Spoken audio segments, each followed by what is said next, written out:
Педагогикалық идеялар панорамасы 2024. Қайырлы күн. Елеу Көшербаев атындағы номері 279 мектеп-лицейі педагогикалық идеялар панорамасы байқауының әлеуметтік-эмоционалдық сауаттылық бағыты бойынша бейне подкаст ұсынады. Қош келдіңіз. Қош көрдік. Бүгінгі бейне подкаст қонағы мектебіміздің педагог-психологы, педагог-зерттеуші Медеуова Эльмира Құдайбергенқызы. Бүгінгі подкастта сізге қояр алғашқы сұрағым: қазіргі қоғамда эмоционалдық сауаттылық, эмоционалдық интеллект деген ұғым бар. Сол туралы айта өтсеңіз. Иә, қазір қоғамда эмоционалды интеллект, эмоционалды сауаттылық деген ұғым бар. Ең бірінші эмоционалдық интеллект дегеніміз не? Бұл жалпы эмоция туралы түсінік. Ал эмоцияның өзі бұл адамның қоршаған ортамен, адамдармен қарым-қатынас жасау барысында пайда болатын адамның көңіл-күйі. Ал осыдан барып эмоционалдық сауаттылық дегеніміз не деген туындайды. Жалпы эмоционалды сауаттылық сол эмоция жайлы түсінікті жүзеге асыра білуі, оны жүрекпен түсіне білу, сезіну, эмоцияларды ажыратып тани білу қабілеті болып табылады. Бір сөзбен айтқанда, эмоционалды сауаттылық дегеніміз адам ең бірінші өзін, өзгені түсіну, тыңдау, және де мына психологияда эмпатия деген ұғым бар, яғни жанашырлық білдіру болып табылады. Сондықтан да адам өмірінде эмоцияның маңызы өте зор. Жалпы эмоция бұл өмірді сезінуге, адамдардың өзінің сезімдерін, эмоцияларын дұрыс түсіне білуге, және де сол эмоция сезімдерді ажырата білуге керек адамның бойында психикалық процесс ғой. Енді жаңа мен айттым, адам эмоциясы ол өмір сүре алмайды. Сол эмоцияларды адам басқара білген кезде, түсіне білген кезде, қабылдап тани білудің өзінің барлығы бұл эмоционалдық сауаттылық болып табылады. Енді жаңа өзіңіз айтып өткендей, эмоционалды сауаттылық туралы сіз үлкен ұғым түсіндіре білдіңіз. Енді осы эмоционалды сауаттылық адам баласына не үшін қажет? Осы сұраққа жауап алғым келеді. Енді біз интеллект туралы айтқан кезде, бұл ұғым бізге бұрыннан келе жатқан ұғым. Бұл қазіргі жаңадан енгізген термин ғой. Оны айтатын себебім біздің бізге дейінгі би-шешендеріміз, дана аталарымыз соның айтқан сөздердің дәлелі. Мысалы, Абай атамыз айтады: ақыл жүректің суаты дейді. Қазыбек би айтады: ашу дұспан, ақыл дос дейді. Ал Әйтеке би айтады: ашу тұрған жерде ақыл тұрмайды дейді. Шынымен де адам ашуланып тұрған кезде эмоцияның үстінде кейде не айтып қойған білмейді, қандай әрекет жасап қойған білмейді ғой. Сондықтан да ашу бұл көп нәрсеге жағына кесіріне апарып жатады. Қазіргі бұл жаңа термин енгізіліп жатқан. Енді не үшін қажет деген кезде, эмоционалды интеллект, сауаттылық адам үшін не үшін қажет деген кезде, адам қандай да бір істі мақсатты жоспарлайды, алдына қойып, ниеттенеді. Сол жоспарланған ниетін жаңағы іске асыру үшін, оны әрекетке айналдыру үшін соған қандай да бір саналы шешімдер қабылдайды. Және де қоғамда адамдармен тиімді қарым-қатынас байланыс жасау үшін қажет бұл эмоционалды сауаттылық, интеллект дегеніміз. Сол үшін қажет. Егер адам өзінің эмоциясын басқара алса, ол эмоционалды сауаттылық дамыған адам. Ал егер эмоция адамды басқарып кетсе, ол кезде қиын болады. Сондықтан да адам өзінің эмоциясын басқарып үйрену қажет. Жаңа өзіңіз айтып кеткендей, эмоция адамды емес, адам эмоцияны басқара білу керек. Енді өзіңізге осы орайда сұрақ қойғым келіп отыр. Жалпы ашу келген кезде, адам ашуланған кезде, оны қалай қауіпсіз түрде басқаруға болады, қауіпсіз түрде игеруге болады эмоцияны?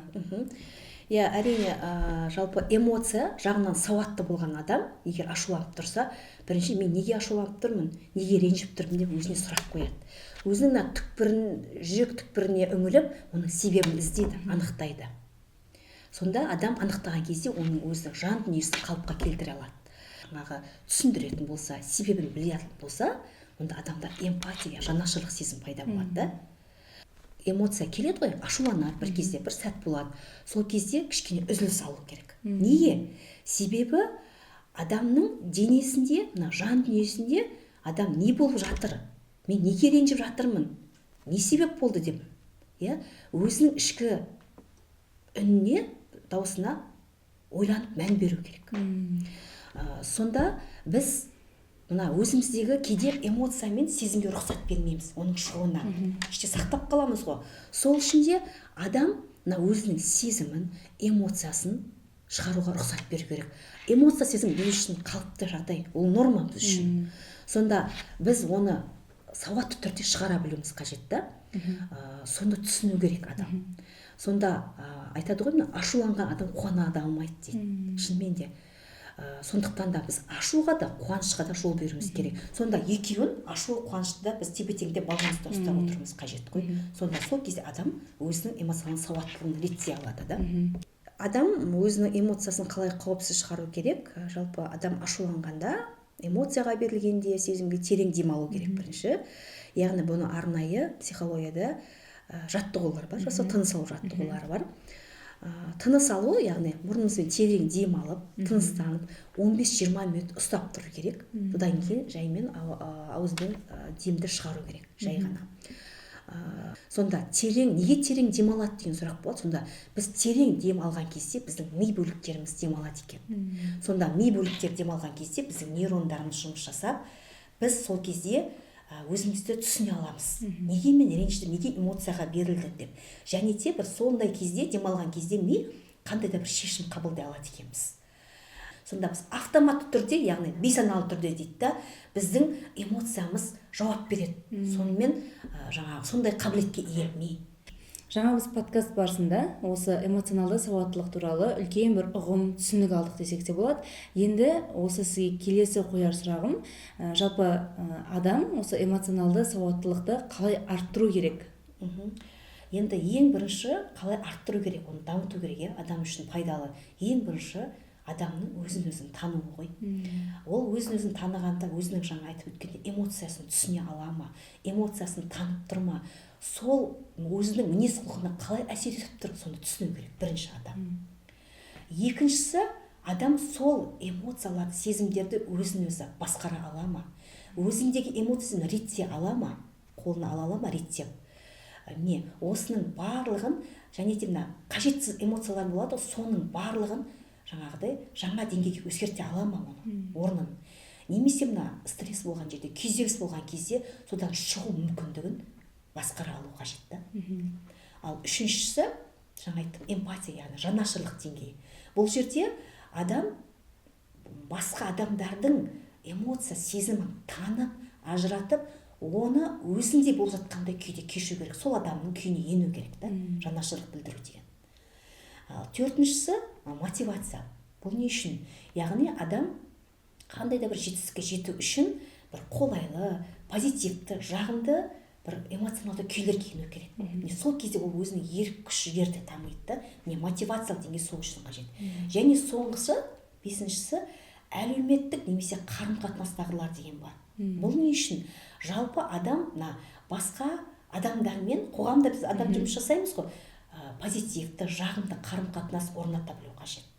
Сол адамдарды қолдау қажет. Сол адамдарды белсенді тыңдай білу қажет. Жанжалды, яғни конфликт болады ғой, кикілжің болған кезде соны компромиске келу, яғни бітімгерлікке келу керек. Сол үшін қажет. Яғни әлеуметтік өмірде біз қоғамда өмір сүргеннен кейін ең бірінші қарым-қатынасты жолға қою қажет. Эмоционалды сауаттылықтың осылай арттыру жолдары бар. Яғни біз эмоционалды сауаттылықты біз дамытатын болсақ, біздің физикалық тұрғыдан біздің денсаулығымыз артады ғой. Неге? Себебі біз егер эмоцияға берілетін болсақ, сезімдерге, біз оны бір қандай да бір ашу арқылы, реніш арқылы шығаратын болсақ, бұл біздің ағзамызға зиян келтіреді ғой. Біз ренжиміз, қандай басымыз ауруы мүмкін, бір жерімізге әсер, ішкі құрылысымызға. Сондықтан да біз оны сауатты дамытқан кезде біздің ол физикалық тұрғыдан да біздің ағзамызға да кері әсерін бермеу керек. Әлеуметтік өмірде адам өзінің эмоционалды дамуына жол беру керек. Ол өзінің эмоциялық сауатын, сезімдерін, көңіл күйін реттеп басқара білу қажет та. Сол кезде адамның өмірде де жолы ашылады, мақсатына да жете алады, эмоционал жағынан дамып, қандай да бір жетістіктерге жете алады деп айтқым келеді. Подкаст үшін рахмет. Келіп бізді қуантқаныңыз үшін сізге алғысымызды білдіреміз. Рахмет.